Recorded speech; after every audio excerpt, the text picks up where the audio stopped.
Glória a Deus, irmãos. O Senhor está presente aqui conosco, né? A gente pode sentir a presença dele, né? Glória a Deus. Mas eu trouxe uma palavra para hoje, que o tema é o reino de Deus. O reino não é apenas de palavras, mas de poder de Deus, né? A gente vê que o reino não são apenas palavras de sabedoria, né? A gente poderia filosofar em várias palavras, né? Demonstrar conhecimento, mas o reino de Deus não é apenas palavras, mas sim poder de Deus, né? Então o primeiro texto que a gente vai ler ali está em 1 Coríntios 4:20, que diz assim: porque o reino de Deus consiste não em palavras, mas em poder de Deus, né? Que eu já tinha mencionado. O segundo texto que está ali em 1 Coríntios 1:18 diz assim: certamente a palavra da cruz é loucura para os que se perdem, mas para nós que somos salvos é poder de Deus. Então nós vemos que a palavra de Deus, ela tem poder, né, irmãos? É uma palavra que ela muda a gente de dentro para fora, né? Não é algo interior que Deus faz em nós. Muitas vezes não é visível aos homens, mas ao demonstrar com as nossas obras é evidenciado essa alteração que Deus fez em nós, né? Então muitas pessoas, a gente conhece histórias de pessoas e pessoas, né, que através da palavra elas foram transformadas, né? E essa mudança é o Senhor que faz em nós, né? Ali em Hebreus diz assim, Hebreus 11:3 diz assim: pela fé entendemos que o universo foi formado pela palavra de Deus, de maneira que o visível veio a existir das coisas que não aparecem. Então, se a gente vê lá em Gênesis, Deus ele está criando o mundo, né? Dizendo haja luz, apenas com a palavra dele, e as coisas vão acontecendo. A gente vê que a nossa boca, a Bíblia diz que a gente tem poder para amaldiçoar, né? Na maldição, muitas vezes a gente acredita, né? Agora, na bênção, que é o que a gente deve fazer, a gente fica na dúvida: será que, né, que Deus vai abençoar? Porque eu vou dizer, será que vai acontecer, né, da forma? A gente fica naquela dúvida, né? Mas para maldizer a gente acredita mais firme, né? Não sei se vocês têm essa impressão, mas eu tenho essa impressão comigo, né? Então a gente vê ali que através da palavra de Deus tudo foi formado. Tudo isso que a gente está vendo aqui hoje foi através da palavra de Deus, né? O poder de criação está nas mãos do nosso Senhor, nosso Pai, né? Ali em 2 Coríntios 12:12 diz assim, ali ele está falando do apóstolo Paulo, né? Ele está escrevendo a carta aos Coríntios e ele está dizendo essas palavras, e ele diz assim: pois as credenciais do apostolado foram apresentadas no meio de vós, com toda persistência, por sinais, prodígios e poderes miraculosos, né? Então a gente vê, se a gente olhar para a vida de Paulo, a gente vai ver ali em Atos que Paulo chegou ao ponto de os seus lenços curarem enfermos e expulsarem espíritos malignos, né? Então a gente vê o nível que Paulo chegou de espiritualidade, né? E a gente tem que se perguntar: será que só Paulo, Deus deu só isso para Paulo, né? Será que só Paulo que tem essa autoridade? E a gente vai ver isso hoje, que essa autoridade também foi dada a nós, né? A gente olha para a Bíblia muitas vezes, é muito longe da nossa realidade, e fala: quando que isso vai acontecer com a gente, né? Ressuscitar um morto, né? É um milagre forte, né? Eu nunca vi, né, alguém ressuscitar um morto, né? Mas eu creio que o Senhor ressuscita mortos. Amém. E ele, quando ele vir, ele vai ressuscitar toda a igreja que está hoje aguardando a ressurreição. Nós que estamos vivos, quando ele voltar, seremos transformados, né? E os mortos ressuscitados. E isso é a nossa esperança, né, irmãos? Então essa é a base da nossa fé, é crer na vida do nosso Senhor e na transformação dos nossos corpos, né? Então, é a nossa fé, é a nossa esperança. Ali em Romanos 15:18 diz assim, 18-19: porque não ouseis discorrer sobre coisa alguma, senão somente aquelas que Cristo fez por meu intermédio, para conduzir os gentios à obediência, por palavra e por obras, por força de sinais e prodígios, poder do Espírito Santo, de maneira que desde Jerusalém e circunvizinhança até Lírico tenha divulgado o Evangelho de Cristo. Então a gente vê que existe um propósito para esse poder de Deus. A gente vê que aqui em Romanos, Paulo está dizendo assim, para conduzir os gentios à obediência, é para isso que o poder de Deus é manifestado. Então o poder de Deus, a gente não vai sair fazendo da maneira que a gente quer. Mas quando a gente está com o propósito de converter pessoas, impor as mãos, a gente sabe que a imposição de mãos é uma ferramenta que o Senhor Jesus utilizava lá quando ele estava aqui, né? Ele impunha as mãos sobre o doente e ele era curado. Ele impunha as mãos sobre o olho do cego e o cego enxergava. Então a gente vê que através da imposição é uma ferramenta que Deus deu para a gente utilizar, né, nos nossos dias. E que a gente tem que usar essa ferramenta, né? Então se a gente vê alguém enfermo, alguém doente, aí vem aquela questão, né? Será? Né? A gente fica naquela, será que vai? Né? Mas enquanto a gente não botar essa mão na massa, não impor as mãos sem vergonha, sem medo, né? Você não vai saber, né? A gente aqui, né, temos testemunhos no nosso meio, né? Temos a irmã Karina, a gente fez lá um café com Cristo na casa dela. Através de imposição de mãos, ela recebeu a cura de uma infecção na bexiga, né? Então, a gente vê que o poder de Deus ele está se manifestando em nosso meio, né? Não está no nível dos apóstolos, né, de ressuscitar mortos, mas a gente crê que vai chegar lá, né? A gente não pode desistir. A gente tem que caminhar nessa persistência, né, até chegar. Isso é a maturidade de Cristo, né? Como diz em Hebreus 6, né? Até chegar à perfeição de Cristo, né? E andar assim como ele andava, nós também devemos andar. Se nós somos corpo de Cristo, então devemos andar como Cristo andou, né? Impondo as mãos sobre os doentes, expulsando demônios, né? E isso foi dado para todos nós, né? Que somos corpo dele. Então a gente vê que esse propósito aqui existe aqui, né? De conduzir os gentios à obediência, né? E a obediência, através da obediência vem o Espírito, como diz ali em Atos também, né? Que as pessoas recebem o Espírito de obediência, né? Através da obediência a pessoa é selada com o Espírito de Deus. E a gente tem a Cristo, né, como nossa testemunha fiel. Por que testemunha fiel? Porque Cristo não teve pecado, não teve falha. Ele mostrou pra gente o caminho que a gente deve percorrer, né? Ali em Apocalipse de 1 a 5 diz assim: e da parte de Jesus Cristo a fiel testemunha, o primogênito dos mortos, o soberano dos reis da terra. Aquele que nos ama e pelo seu sangue nos libertou dos nossos pecados. Então através de Cristo, a nossa fiel testemunha, ele mostrou pra gente como se deve fazer. Então a gente não deve olhar para a vida do irmão e falar, não, eu não quero ser assim, né? Não quero Cristo, não quero ser desse jeito, não, porque olha como é que ele faz. O nosso irmão não é o nosso objetivo, né? O nosso irmão é falho, né? Todos nós temos falha, nós temos erros, mas nossa fiel testemunha é Cristo. Cristo diz assim: vós sois minhas testemunhas, até Jerusalém, na Judéia e até os confins da terra. E essa palavra hoje nós estamos nos confins da terra, né? Chegou até nós essa palavra do Senhor, né? E eu quero ler para vocês aqui alguns dos milagres que Jesus fez para refrescar nossa memória. Para a gente ver. São 31 milagres ali, não são todos, mas eu peguei alguns aqui que é. Então a gente vê o primeiro milagre de Jesus é o exorcismo na sinagoga de Cafarnaum. O segundo, ressurreição do filho da viúva de Naim. Em terceiro, a cura de um leproso.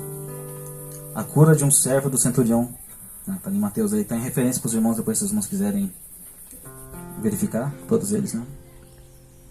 Aí a cura da sogra de Pedro, exorcismo de várias pessoas pelos demônios, acalmando a tempestade, exorcismo da legião de demônios em Gesara, a cura do paralítico em Cafarnaum,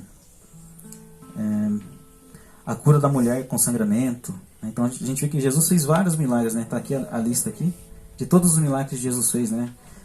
Jesus curou enfermos, curou leprosos, ressuscitou mortos, né? Todos esses milagres que Jesus fez. E ali em João 25, de 21 a 25 diz assim: há porém ainda muitas outras coisas que Jesus fez. Se todas elas fossem relatadas uma por uma, creio que nem no mundo inteiro caberia os livros que seriam escritos. Então a gente vê que as obras que o Senhor fez foram infinitas, né? Foram obras que nem todos os livros conseguiriam registrar, né? E a gente vê aqui, Cristo ele disse, né? Que nós somos as testemunhas e nós faríamos obras assim como ele fez, e até obras maiores, né? Essas obras maiores a gente sabe que leva a gente lá para o tempo do fim, né? Ali em Mateus 10:1 diz assim: tendo chamado os 12 discípulos, deu-lhes Jesus autoridade sobre espíritos imundos para os expelir e para curar toda sorte de doenças e enfermidades. Então a gente vê que Jesus, ele fazia essas coisas, mas agora ele chamou 12. Ele chamou 12 e disse assim para os 12, né? Tendo chamado os 12, ele disse assim: deu-lhes Jesus autoridade sobre os espíritos imundos para expelir, para curar toda sorte de doenças. Aos 12. Será que parou só nos 12? Irmãos, a gente vê que ali é o início, né? A nossa testemunha fiel. Agora ele passou para os seus apóstolos, para os seus discípulos, né? Essa autoridade. Ali na continuação, ali no verso 8, diz assim: Jesus diz assim: curai os enfermos, ressuscitai mortos, purificai leprosos, expeli demônios, de graça recebestes, de graça dai. Irmãos, então, tudo que Jesus fez, né, tudo naquela listinha, se a gente ver tudo que Jesus está dizendo aqui, é tudo que ele fez, né? Que é curar enfermos, ressuscitar mortos, purificar leprosos, expelir demônios, né? Ressuscitar mortos vai ser o mais forte, né? Esse é, queremos que uma hora nós vamos ver, né? Glória a Deus. Então isso aqui foi dado para os 12 discípulos ali, né? De Jesus. Lá em Lucas 10, de 1-3, diz assim: depois disso, o Senhor designou outros 70. Então você viu lá, Jesus, a nossa fiel testemunha, ele fazendo esses milagres, ele curando, ressuscitando mortos. Agora ele passou autoridade para os 12 discípulos dele, fazendo as mesmas obras que Jesus fazia. Agora Cristo vai lá, depois disso o Senhor designou outros 70 e os enviou de 2 em 2 para o precedente em cada cidade e lugar onde se estava para ir, né? Ele fez as seguintes advertências: a seara é grande, mas os trabalhadores são poucos. Rogai, pois, ao Senhor da seara que mande trabalhadores para a sua seara. Ide, eis que vou convosco. Envio como cordeiros para o meio de lobos. Então a gente viu aqui que ele diz assim, ele dá uma advertência para aqueles 70. Ele diz assim: rogai, porque os trabalhadores são poucos. Então você vê que a vontade de Deus era, além daqueles 70, ele quer mais. Rogai para que o Senhor ele mande mais trabalhadores, né? E aqui eu vejo aqui muitos trabalhadores, né, irmãos? Que o Senhor ele quer usar vocês. O Senhor ele não quer que vocês apenas escutem a palavra dele, mas sejam praticantes dessa palavra. E essa ordenança aqui que Jesus deu, de impor as mãos sobre os doentes, tá? Ele pediu para nós fazer isso, né? Então quando você tiver a oportunidade, não hesite. Eu sei que dá vergonha, muitas vezes abordar a pessoa, posso, né, orar por você, né? Mas o Senhor ele vai preparar o momento, né? E eu creio que o momento de vocês vai chegar, de vocês impor as mãos sobre o doente, e com fé vocês vão orar, e a autoridade o Senhor já deu, né, para os seus filhos. Então ele diz assim para os 70, rogai para que o Senhor mande mais trabalhadores, né? A gente vê a intenção de Deus querendo mais. Começou com 12, agora 70, e fala para os 70, a seara é grande. Ore para o Senhor mandar mais trabalhadores, né?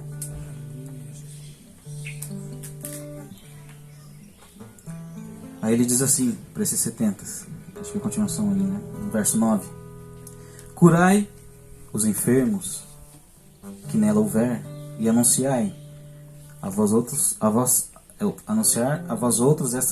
está próximo o reino de Deus. Então qual que é a mensagem de Deus, né? O reino de Deus está próximo. João Batista ele já dizia, né? Arrependei-vos porque o reino de Deus está próximo. E essa tem que ser a nossa mensagem ainda hoje, né? Para aqueles que conhecem o plano de Deus, lá em Gênesis a gente consegue ter um mapa geral do que Deus fez. né? Deus criou o mundo em 6 dias, no 7º dia ele descansou.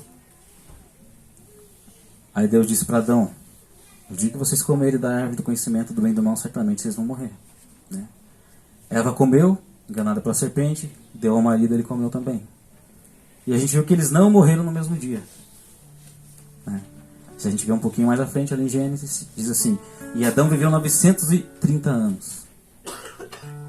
Aí eu creio que o salmista ele estava analisando essa passagem de Gênesis ali, ele pensou: nossa Senhora, um dia, lá em Salmos 90 diz assim: porque um dia aos seus olhos é como 1000 anos, é como uma vigília da noite.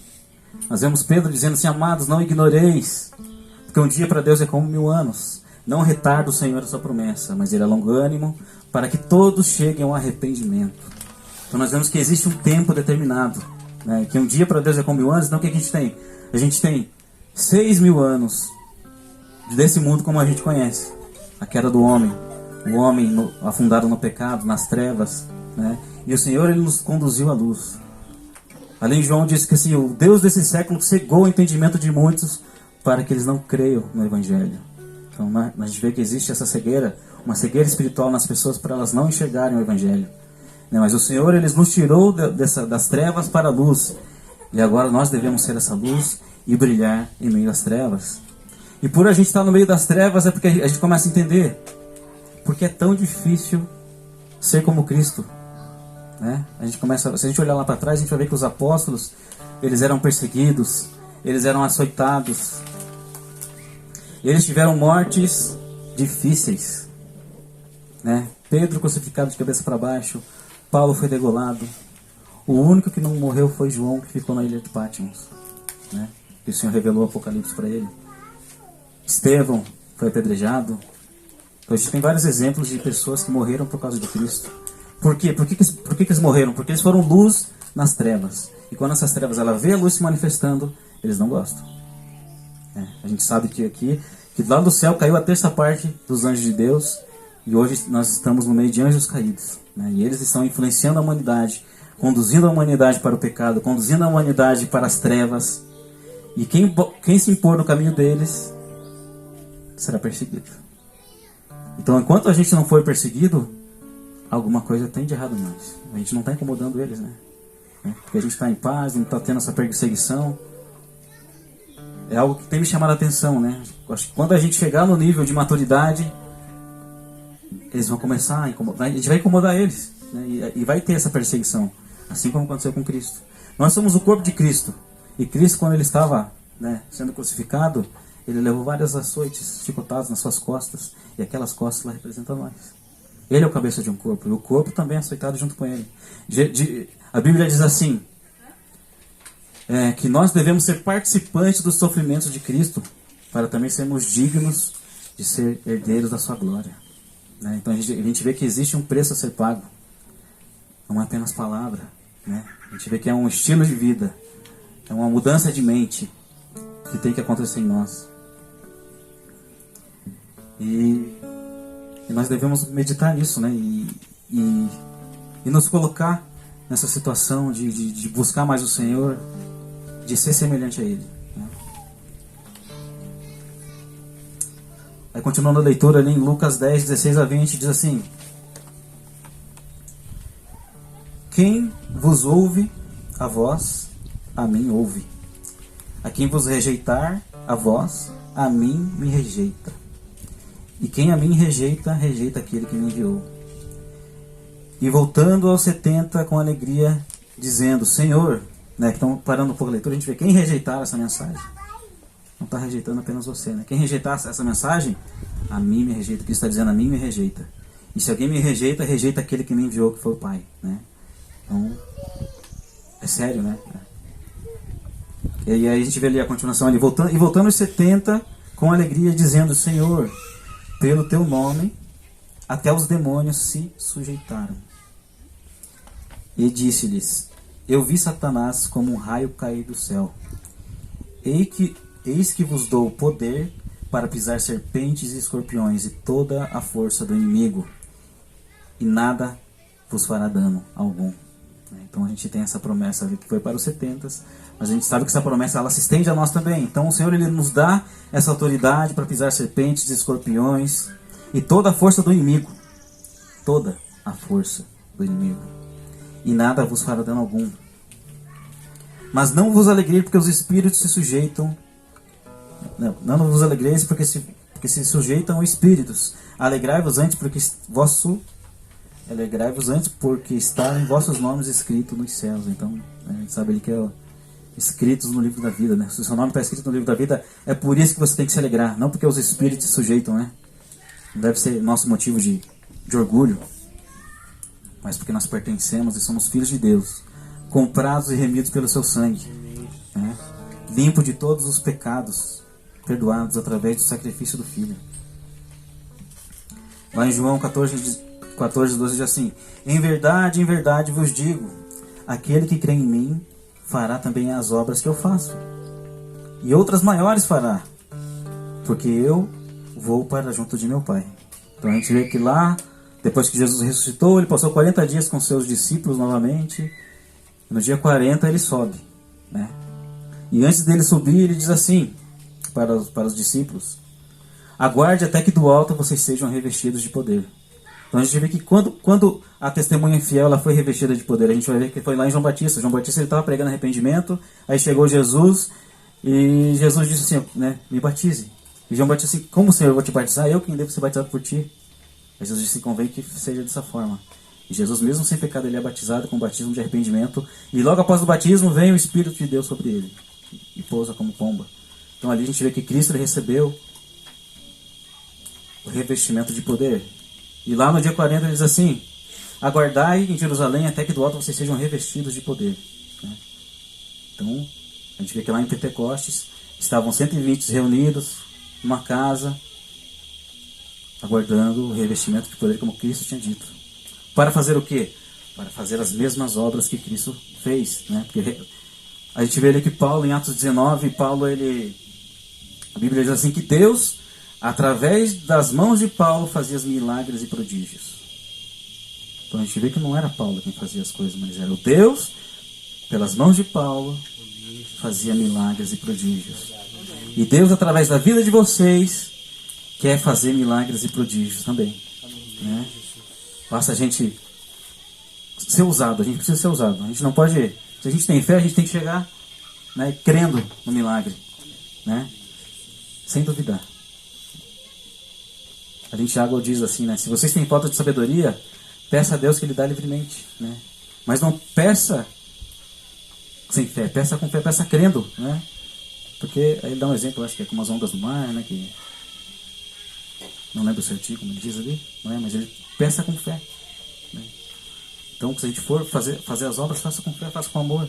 Porque Deus, através da mão de Paulo, Ele fazia, né? E hoje, Ele derrama o seu Espírito em nós e através de nós é que Ele faz. A imposição de mãos, né? É uma ferramenta que a gente vê que ali em Hebreus ali é dito, né?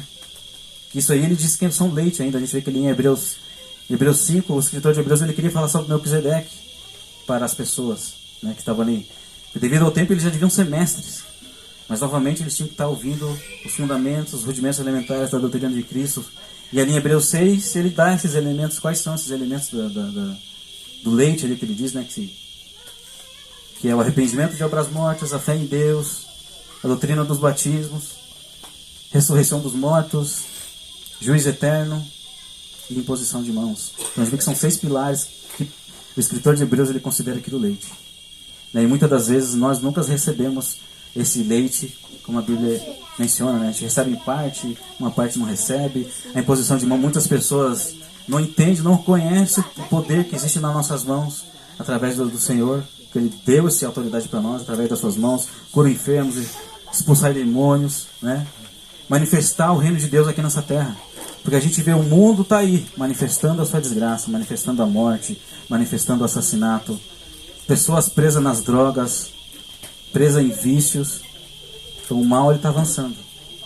E cadê os filhos de Deus? A gente sabe que vai vir um derramamento maior, que faremos obras maiores do que Cristo fez. Mas aquele derramar já aconteceu lá atrás. E aquele derramar vale para os nossos dias. E já são grandes coisas que eles faziam, né, naqueles dias. E nós temos que buscar esse objetivo de ser como Cristo, não apenas ouvintes. A gente vê que em Efésios diz assim que Deus de antemão Ele preparou essas boas obras para que a gente nos andássemos nela, né? Então, mediante a fé nós cremos, pela graça nós somos salvos, mediante a fé nós fazemos. E Deus de antemão preparou essas boas obras para que nós andássemos. Essas boas obras envolvem tudo, né? Envolve amar o próximo como a ti mesmo, envolve amar a Deus acima de todas as coisas, e envolve também manifestar os poderes do mundo vindouro, né? Então nós temos que viver hoje, em nossos dias, vamos imaginar o seguinte: imagine que agora o reino de Deus foi estabelecido, Cristo chegou, glorificou vocês, e agora Ele diz assim: meus filhos, nós devemos ser a justiça nessa terra. Cuide das nações como seus filhos, cuide deles como se fossem seus, né? E vai acontecer dessa forma, né? Agora imagine que Jesus chegou para vocês: agora o que vocês vão fazer agora? Eu falei: vamos ajeitar esse mundo, vamos trabalhar, vamos orientar esse povo como você deve fazer. Não é assim que a gente vai fazer? É assim que a gente tem que fazer hoje, né? A gente não está glorificado, mas Paulo diz que Cristo já nos assentou em lugares celestiais em Cristo Jesus. Então nós já podemos alcançar essa vida de ressurreição hoje em Cristo Jesus. A gente vê que os apóstolos, eles tinham essa vida. Eles manifestavam o poder de Deus, manifestaram cura, manifestaram a ressurreição dos mortos. A sombra de Pedro curava os enfermos. Olha o ponto da sombra. Não precisa nem pôr as mãos mais. Ele já estava num nível tão alto de intimidade com Deus ali que ele passava, a sombra dele já curava, né? E nós temos que viver assim também, irmãos. É para o nosso tempo também. A religião muitas vezes ela diz: não, isso daí é para o tempo passado, isso aí já aconteceu. Mas Hebreus diz, né? Jesus Cristo é ontem, Ele é o mesmo ontem, hoje e eternamente. Hebreus 13, né? Então Jesus Cristo é o mesmo ontem, hoje e eternamente. E nós somos o corpo de Cristo. Então nós precisamos andar como Cristo andou. E sermos conhecidos por cristãos, não porque a gente fala: nós somos do Café com Cristo, nós somos crentes, né? Não é assim, irmão, que a gente tem que ser conhecido. Nós temos que ser conhecidos pelas nossas boas obras. Ver esse povo aí, eles são diferentes, né? Eu vejo amor neles. Eles amam uns aos outros e também amam a gente que não faz nem parte do grupo deles, né? É assim que a gente tem que ser conhecido, irmãos, né? Através do amor que a gente vai ganhar as pessoas. Não vai ser através do julgamento. Não, tá errado isso daí. Muitas vezes é necessário, né, apontar o erro, mas o amor tem que vir primeiro, né? Amém. A gente amar as pessoas, orientar elas. Cabe a elas decidir ou não se querem seguir, né? Cabe a gente orientar, irmãos. O caminho da cruz é esse. Jesus disse: se alguém quiser me seguir, negue-se a si mesmo, tome a sua cruz e siga-me. E por que Cristo lhe dá uma cruz pra gente? Se ele já foi crucificado, ele fala assim: se você quiser vir após mim, negue-se a si mesmo, tome a sua cruz e siga-me. Irmãos, para que serve uma cruz? Jesus, Ele quer que você faça o caminho que Ele fez, né? Negando o seu eu, negando as suas vontades, negando as suas prioridades. Porque se a gente focar nesse mundo: eu quero um carrão, uma Ferrari, meu sonho, você vai gastar muito tempo para conseguir essa Ferrari. E um dia essa Ferrari, ela vai vir uma estrela, vai cair do céu em cima do teu carro. Ou você vai partir antes, vai ficar pro teu filho, e aí vai, né? Pode acontecer isso aí. E seu trabalho foi o quê? Todo perdido. Jesus diz assim: não ajunteis tesouro nessa terra, onde a ferrugem, a traça consome, o ladrão rouba, mas ajunteis tesouros no reino dos céus, onde o ladrão não rouba, a ferrugem não consome. E como que a gente faz para juntar esses tesouros no reino dos céus? Como, irmãos? Uma pergunta para fazer os irmãos pensar: como que a gente junta o tesouro nos céus? Praticando as boas obras, sendo Cristo aqui na terra, ajudando as nações. A gente não sabe se eles são igrejas, se são nações, mas cabe a nós tratar todos com amor, com justiça. Se a gente vê a dificuldade ali, a gente dá a mão. Se a gente vê o que a gente pode fazer, a gente faz. A Bíblia diz assim para a gente: se vocês têm o que comer e o que vestir, estejam nisso satisfeitos. O Evangelho não veio te prometer carrão, não veio te prometer casa, não veio te prometer uma vida abundante hoje. A vida com Cristo é abundante. Uma vida de eternidade, uma vida de justiça, uma vida onde todos serão saciados quando Ele voltar. Hoje nós estamos no trabalho, nós estamos em meio às trevas, e nós devemos ser luz nas trevas, manifestar a glória de Deus, brilhar, e as trevas elas vão tacar pedra de nós. Aqueles que não querem ir para a luz, a gente sabe, né? Em outros países cristão é degolado, em outros países cristãos são presos. Nós estamos num momento confortável hoje, nós podemos ser cristãos, vamos lá no domingo, sentamos no banco, escutamos uma palavra e vamos voltar para nossas vidas. E dá um outro domingo, a gente volta e faz de novo. A gente está num sistema não produtivo, onde a gente tenta buscar apenas para nós. Mas nós devemos ser essa justiça de Deus, nós devemos ser os reis e sacerdotes que a Bíblia diz que nós somos. Amém. Nós escutamos tanto que nós somos reis e sacerdotes, somos reis e sacerdotes. Vamos pôr em prática, irmãos. Reis e sacerdotes precisam sacerdotar. Reis precisam orientar, precisam dar direção. Arrependei-vos porque é chegado o reino de Deus.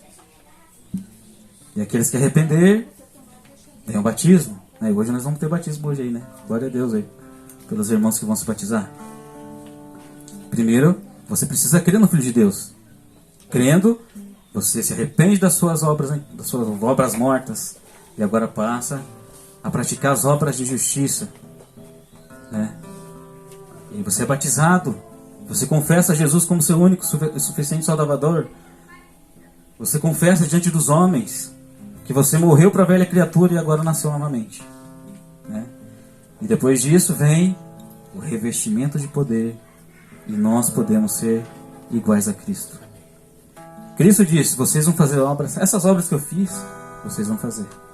E até obras maiores que essas vocês vão fazer. Essas obras maiores, muitos de nós entendem o que são essas obras maiores. É fazer a água transformar em sangue. Fazer com que não chova durante os dias em que profetizarmos. Né? A gente vê ali em Apocalipse 11. Cristo diz, vocês são as minhas testemunhas. E existe um mistério nisso. Né? A gente vê que ali em Apocalipse 1, Cristo ele se apresenta como um sumo sacerdote. E tem umas 7 lâmpadas atrás dele. Né? Ele está ali. A gente vê que aquela menorá nos leva lá para o tabernáculo. E Cristo está com os vestes talares, cingido.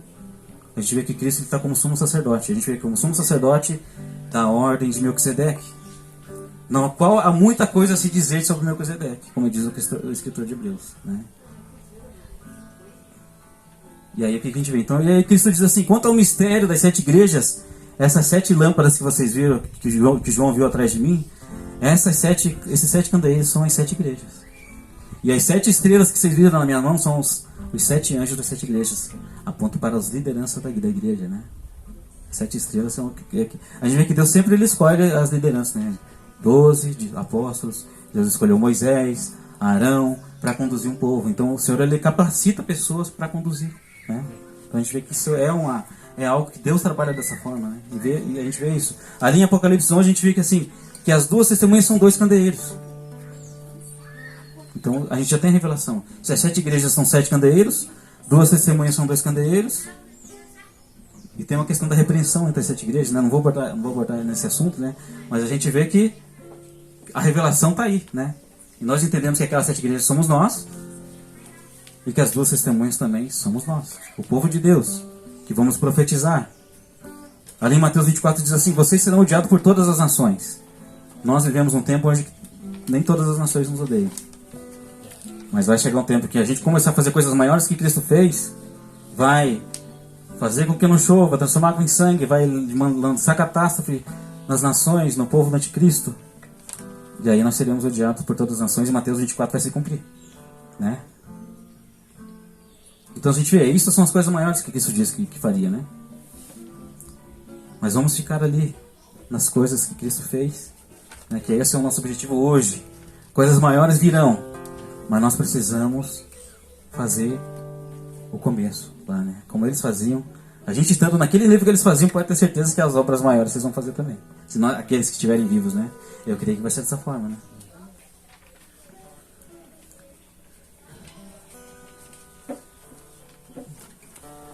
Aí vamos ler um texto ali que está em Marcos 16, 15 a 19, diz assim.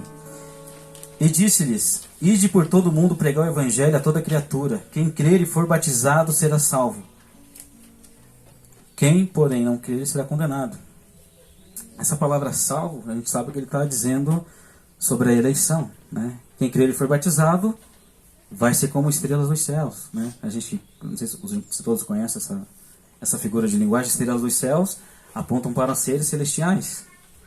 E quem não crer nesse evangelho será condenado. Então a gente sabe que vai passar lá pelo trono branco. Todos aqueles que não aceitaram a Cristo não receberam remissão de pecados. Através de Cristo nós recebemos remissão de pecados. Então para nós não existe mais julgamento, né? Todo aquele que crer e for batizado será salvo. E quem não crer será condenado. E estes sinais hão de acompanhar aqueles que creem. Em meu nome expelirão demônios. Falarão novas línguas. Pegarão em serpentes. E se alguma coisa mortífera beber, não lhe fará mal.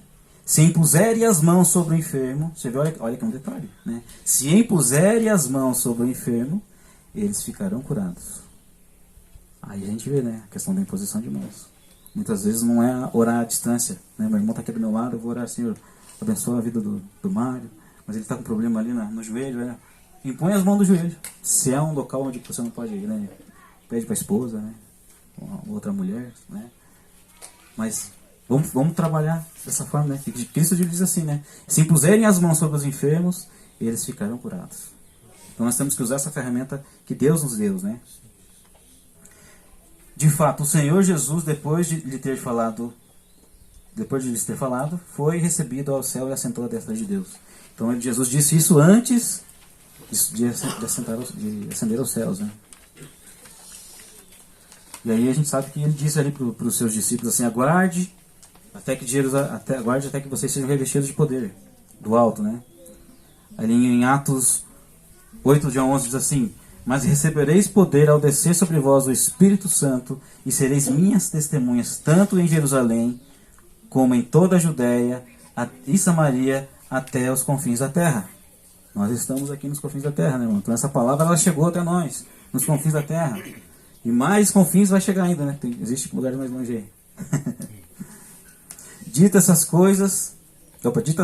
palavras, foi Jesus elevado às alturas à vista deles, e uma nuvem o cobriu de todos os olhos. E estando eles com os olhos fitos nos céus, enquanto Jesus subia, eis que varões vestidos de branco se puseram ao lado deles, e disse-lhes: varões galileus, por que estáis olhando para as alturas?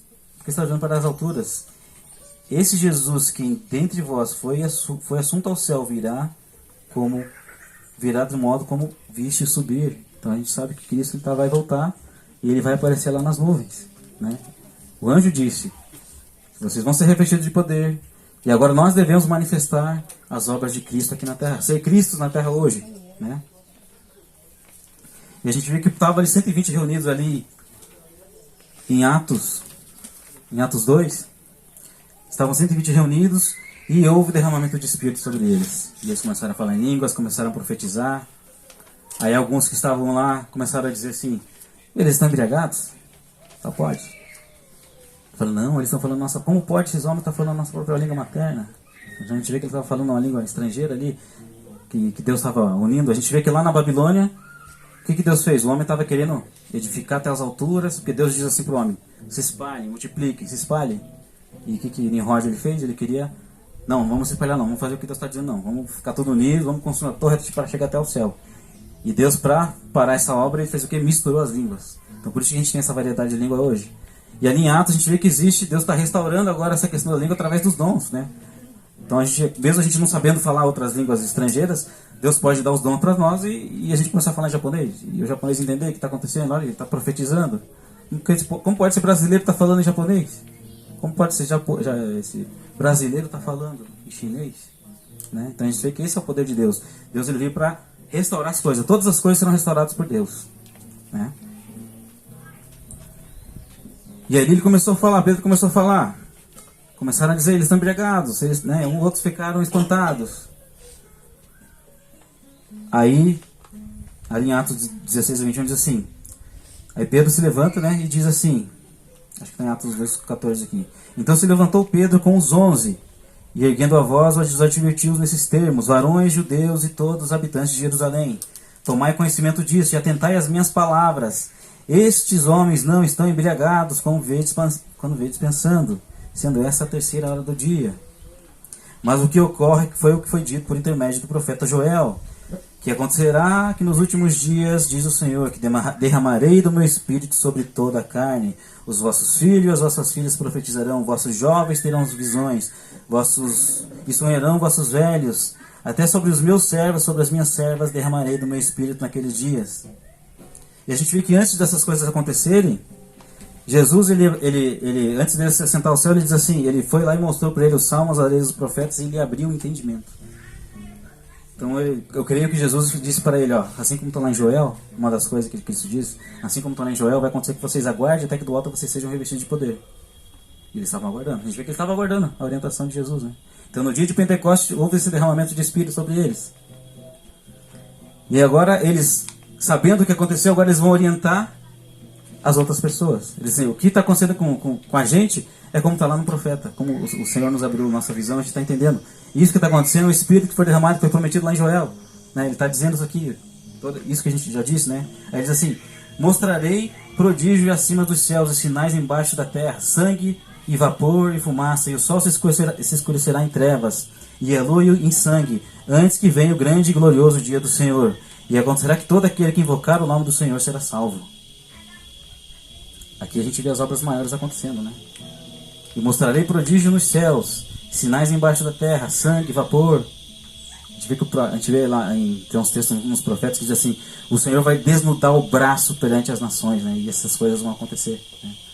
Isso que a gente está vendo aqui do céu escurecer, a lua se tornar em sangue, os poderes. E nós seremos odiados e até mortos, né? E ali o povo começou a ouvir isso que Pedro estava dizendo, e ele diz assim,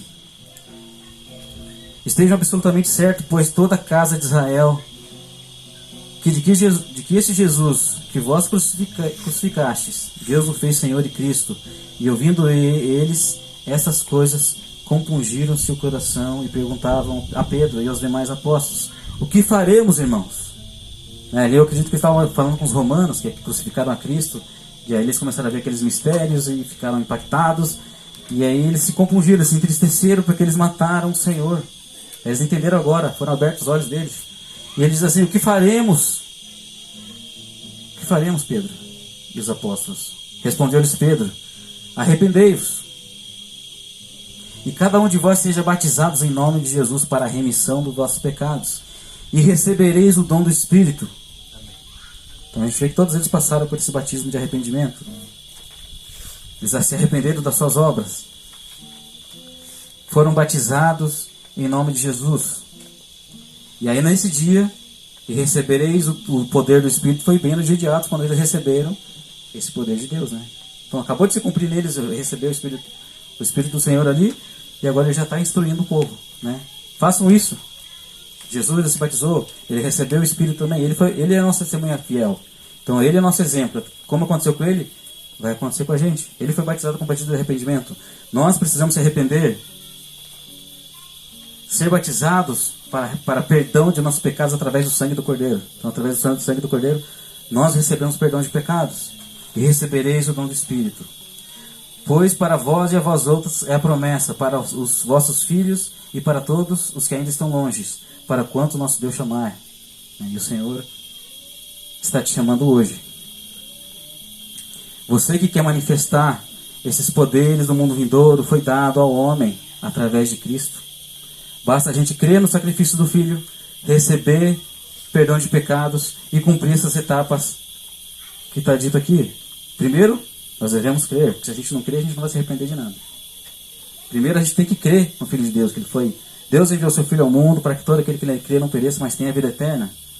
E depois nós devemos se arrepender. E o que é se arrepender? A gente vê João Batista, ele diz assim, produzir, pois, fruto digno de arrependimento. E o que ele usa para dizer, o que é esse produzir fruto? O que é isso aí, João Batista? O que você quer dizer com isso? Ele diz assim, aquele que tem 2 túnicas, reparta com aquele que não tem. Quem tem alimentos, faça da mesma forma. Né? Aí os soldados chegaram para Jesus, para João Batista, né? E falaram, e nós o que faremos? Aí o soldado diz assim, não cobre mais, não extorpe, né? Porque a autoridade eu tenho o costume do cafezinho, né? Você está fazendo, tem oportunidade, o cafezinho, né? Ele diz assim, se contente com o vosso salário. E vieram os publicanos, perguntaram para João Batista, e nós o que fazemos? Ele diz assim, não cobre mais do que é devido.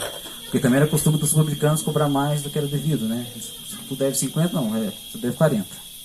Aí ele ficava com 10 e passava o restante, né? Então a gente vê que isso é produzir fruto de arrependimento. Né? E a gente vê que a Bíblia diz para a gente, se vocês têm o que comer e o que vestir, estejam nisso satisfeitos. Né? Então a gente tem um parâmetro. Se para a gente é comer e vestir, para o meu próximo também é comer e vestir. Né? Então, isso é fruto de arrependimento. Então, vamos pegar a vida de Cornélio. Eu não anotei aqui, mas Cornélio diz assim. Cornélio, ele constantemente orava e dava esmolas. E chegou um anjo para Cornélio e diz assim, Cornélio, as suas orações e as suas esmolas chegaram até Deus. E eu vou te dizer, vai até Pedro, que ele vai te dizer palavras para que vocês sejam salvos. Ele disse isso para Cornélio. E a gente vê que Pedro ele chega ali e fala de Jesus, e fala dessa mesma forma que ele falou aqui para aquele povo ali. Ele fala assim, Jesus esteve entre nós, foi crucificado, ele morreu ao terceiro dia, ele morreu e ao terceiro dia ele ressuscitou. Enquanto ele falava isso, veio o Espírito sobre Cornélio. Ele começou a falar em línguas. Cornélio foi revestido. Só que a gente vê que Cornélio foi uma ordem diferente. Né? A gente vê que primeiro você se arrepende, depois você é batizado e depois você recebe o dom. Só que Cornélio, enquanto Pedro falava, ele já foi revestido de poder. Só que se a gente olhar para a vida de Cornélio, ele já manifestava o arrependimento, os frutos de arrependimento. Né? Se você tem 2 túnicas, reparte com quem não tem. Se você tem alimentos, faça da mesma forma. Então Cornélio ele já fazia isso. Ele fazia as orações dele, era um gentil, não tinha acesso a Deus, e é ali que o Pedro entendeu que os gentios agora são salvos também. Não só os judeus, mas todos. E aí que foi o plano de Deus foi desvendado para eles ali, porque os judeus até então não compreendiam. Né? Hoje a gente olha para trás e a gente vê que lá em Gênesis Deus já falava dos gentios. Né? Ali em Gálatas 3 diz assim, ora, tendo a Escritura previsto que Deus justificaria os gentios pela fé, preanunciou o Evangelho a Abraão, dizendo, em ti serão benditas todos os povos. Se são todos os povos, são todos os povos. Então todos os povos já teriam incluso lá em Gênesis. Né? E ali Deus precisava cumprir esse plano. Ele precisava anular uma aliança, e daí ele viria com uma nova aliança. Né? E nós estamos sobre a ordem de Melquisedeque. A antiga aliança era sobre a ordem dos levitas, né? Sobre o sacerdócio levítico. E agora nós estamos sobre o sacerdócio eterno, que é sobre o sacerdócio de Melquisedeque, que é o próprio Filho de Deus, sendo rei e sacerdote o sumo sacerdote, né? Rei dos reis. Ele não coloca nos patamares de reis para reinarmos junto com ele, mas existe um preço a ser pago, né, irmãos? Aquilo que a gente já conversou, né? Nós precisamos negar a nós mesmos e viver. E eu vou falar para vocês, irmãos, a gente está, tipo assim, eu vou dizer o exemplo da minha vida. Eu estava conhecendo as 2 casas, conhecendo as festas, conhecendo o tempo vindouro, conhecendo os mistérios de Deus. Eu falei, nossa, Deus, é muito bom conhecer isso, né? Só que eu estava em casa.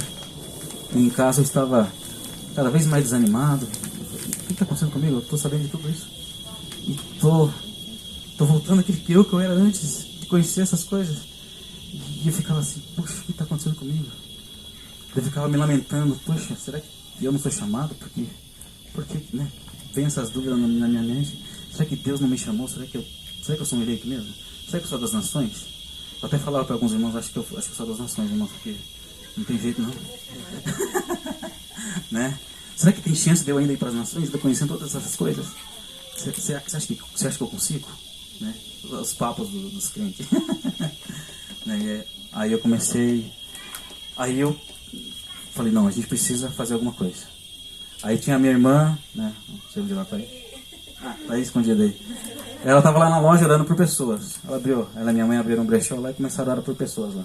E começaram a ver curas, né? Pessoas eram curadas, pessoas estavam aflitas, de repente elas se acalmavam, ficavam tudo bom, né? E eu ia embora. Iam cada um para suas casas. Daí eu comecei a falar para ele, esse trabalho que você está fazendo é legal, só que você precisa dar uma continuidade. A pessoa ela tem uma experiência com Deus, vê que Deus existe, mas aí ela vai para casa e não sei o que eu vou fazer, o que eu faço agora. Deus é bom. Né? Eu falei, você precisa mudar isso ali. Eu dei o conselho para ela, né? Eu falei, ó, faz aí, né? E aí foi que acabou que a gente se uniu. Ela fazia as orações na loja, e aos sábados eu ia lá levar ensino. Daí essas pessoas que recebiam orações participavam lá do culto. De repente apareceu o Alexandre Ganeira, né? A gente estava experimentando algo, a gente estava começando algo, e estava sendo bom, estava sendo gostoso, né? As pessoas falavam, eu entendi o que você falou, eu já vi isso daí na novela, né? Né? E aos poucos as pessoas foram recebendo aquilo ali. E aí chegou um ponto que uns 2 meses depois a gente estava já e poucos vinham, né? Eu falei, mas né? Tem alguma coisa estranha nesse modelo, não está funcionando, né? Porque as pessoas não querem vir, a gente vem que prepara um banquete aqui, uma mesa cheia de comida, tentando ganhar um povo pelo estômago e e o povo ainda assim não vem, né? Daí a gente teve uma ideia, vamos oferecer um café na casa das pessoas? Se a pessoa quiser um café, a gente vai lá, né? Porque assim, se eu falar assim pra você, ó, vamos fazer um culto na tua casa? Você vai ficar assim, culto? O que é isso? Né? Agora se você fala assim, vamos fazer um café na tua casa? Te leva uma palavra, um violãozinho, a pessoa recebe muito mais fácil, não. A gente vê que é uma estratégia muito mais marqueteira, né? Digamos assim, se a gente for olhar, né? E a gente vê ali que tem uma parábola que diz assim, né? Que eu tinha um servo que ele estava defraudando, estava roubando do povo, ele cobrava impostos ali no Mateus, não me engano, Mateus 15, né? Tem ali uma parábola ali do rico ali, que ele tá roubando, e o Senhor descobre que ele está roubando. E aí o que ele pensa? Ele pensa assim, poxa, eu preciso fazer uma coisa para quê? Porque o Senhor vai me mandar embora, e o que eu vou fazer? Né? Eu vou me ligar, né? Eu sou mendigo. Aí ele pensa assim, pô, eu já sei o que eu vou fazer. Eu vou dar um desconto para esse povo vai ficar meu amigo, e daí quando o Senhor me mandar, pelo menos algum deles vão me receber nas suas casas, né? Vão me ajudar. Então a gente vê assim, aí diz assim, o Senhor elogiou a atitude daquela pessoa. Mas peraí, como ele elogiou se ele está fazendo coisa errada? Mas ele diz assim, se os filhos das trevas são mais prudentes que os filhos da luz, né? Então assim, se a gente puder usar de estratégia para alcançar pessoas, é válido, né? Eu entendo que naquela parábola ele quer dizer isso, porque ele usou de uma estratégia para corrigir um erro dele, para ele ser recebido e ele ficar bem com as pessoas, né? E a gente também tem que usar muitas vezes de uma estratégia para conversar com alguém, né? Puxar um assunto, chamar para um café, né? E depois que a gente começou a fazer isso, as pessoas, não, vai lá na minha casa. Outro, eu também quero lá na minha casa. Aí começou a ter frutos. Aí começamos a impor as mãos nas pessoas. Curas começaram a acontecer, né? As pessoas que estavam aflitas, nossa, eu acordei tão bem, eu não dormia tão bem faz tempo. E quando vocês vieram aqui no outro dia, eu dormi até 10 horas, né? Tem as histórias assim. E a gente vê que Deus está se manifestando dessa forma. Então a gente achou, não é um modelo perfeito que a gente está falando para vocês fazerem, mas é uma forma que a gente encontrou que está funcionando para a gente, entendeu? De oferecer nas casas das pessoas. Tanto é que a Diná é uma dessas pessoas. Hoje nós estamos aqui na chácara dela, né? A Diná foi uma das pessoas que a ele orou. E que agora nós vamos nas casas dela, de vez em quando, nós vamos a um café, uma palavra. E ela gosta bastante, e a gente também gosta, porque a gente sai de lá feliz, contente. Falei, não sei se os irmãos já cortaram grama. Já cortaram grama? Não é prazeroso quando você corta grama, e vai cortando, e vai pensando, cabeça pensando em alguma coisa. De repente olha para trás, aquele negócio está feito, fala, nossa, tá ficando bonito, né? É esse trabalho, essa alegria que acontece trabalhando para Deus. Quando você olha assim, fala, nossa, você vê pessoas alcançando a Cristo, sendo chegadas a Cristo através do seu trabalho, e aquilo vai te empolgando e vai te alegrando, e o Senhor ele vai aumentando a sabedoria em você, ele vai te revelando mais, e é assim que está acontecendo. O Alexandre é uma prova disso também, né, Alexandre? Não era? A tua vida não estava opaca? A minha também estava opaca, tipo, eu estou conhecendo tantos mistérios e não frutifica. E agora, assim, não sei se, né, chegou até mim, dizendo que ainda nas idas das casas você não estava tão contente, né? Falei, não tá, nem, não sei se isso vai dar certo. Mas aí começou a fazer o trabalho, eu falei, Alexandre, um dia você, outro dia eu, né? A gente divide, aí o bicho... A agenda já tá cheia. A gente tá cheia já, né? E vai chegar o tempo, irmãos, que nós precisamos de mais trabalhadores, né? Lá na casa do irmão lá. Eu sei que é difícil o início, mas Deus ele vai preparar alguém. Vamos tomar um café? E aí começa, né? E aí você vai ver a alegria que isso vai gerar em vocês, porque por experiência própria, né? No Alexandre, não é só uma pessoa, né? Pessoas são alcançadas e Deus ele te alegra e você vê assim, você fica satisfeito pelo trabalho. Assim como Cristo ele vai ficar satisfeito pelo trabalho que ele fez, nós também vamos ficar satisfeitos pelo trabalho que a gente está fazendo, né? E a gente sabe que isso sim é juntar tesouro nos céus. Né? Esse trabalho que é feito, né, irmãos? Então essa é a mensagem de hoje, irmãos. Né? Espero que tenha alcançado os irmãos, que os irmãos tenham recebido do Senhor. O que eu disse não são palavras minhas, mas são palavras dele, né? E coloquei aqui como vaso para que os irmãos recebam essa palavra. Né? Em nome de Jesus. Glória a Deus. Então vamos tomar mais um café, os irmãos, se quiserem. Né? Vamos dar um intervalo. Esticar um pouquinho. Glória a Deus, irmãos.